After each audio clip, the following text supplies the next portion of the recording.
Chú ơi chàng nè. Chào. Chào. Chết rồi. Cái này mà. Tôi mua. Lấy gì mua. Chạy ra.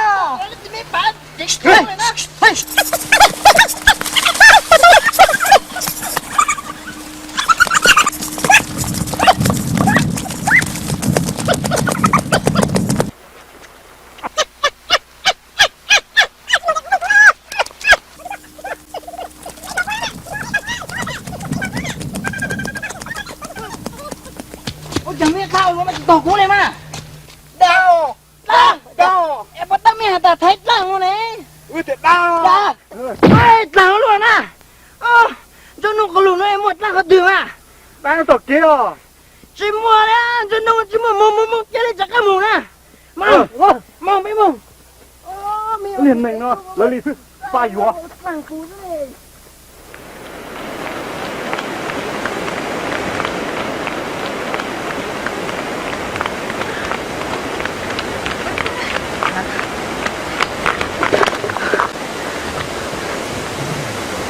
cái gì?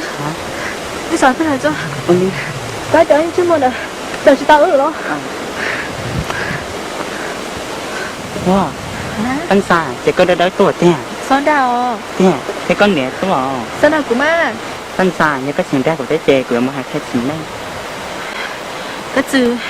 Tao của anh nó là tiêu anh chứ mua mà tay cháu đỡ tiêu anh chứ mua để cũng nhìn lão thi mô của than chứ mua đố thia thật sự mô của lão nhỉ thọ có sao khi chỉ mình nữa nó giờ đi của mặt chân lúc cái tia cũng xin hai cái chuyện mình tao mùa giờ thì có một đám mỏ xử lý nó chỉ tao con gì họ chỉ tao để cái gì họ chờ họ bia bông thả trong hộp plastic chỉ và tao có lúc đám món chỉ cú đồ từ đánh tao bị cầu xia du có cho thành cá thịt thìa du tao có tụ thành đốc cỏ và tao có tao hồ kỳ cho trâu mua là giờ ở đâu có nó mỏ trong này chỉ bóng pla trong này chỉ mỏ phanh khuột lúc cỡ trong cầu xia tụ tiên hình có cầu do chỉ lọt xia sau ở xe đấy thì trong tụ chỉ tiên hình ngoài lời mót trở đến đời là chỉ tụ chua nó trong thiên gì là ai cũng tranh tao tia có vừa cho một trâu xía xí tia chỉ tránh cho tao trở lại khỏi cuộc kia nếu giờ bắt tao mới tiên gì tao có tí dạng cầu mama cũng đang xịt mỏ đi quá cho sợ đã đủ cũng lúc lắm mà trong cái chỉ trả con nó thì chỉ trả có chỉ nó là trong cái trái con nó kia cái trong cái trái con nó xịt mỏ kia cái chủ nó mỏ ta nó ta mỏ cái chủ cái ly hút đầu của hộp ta cái trong cái ly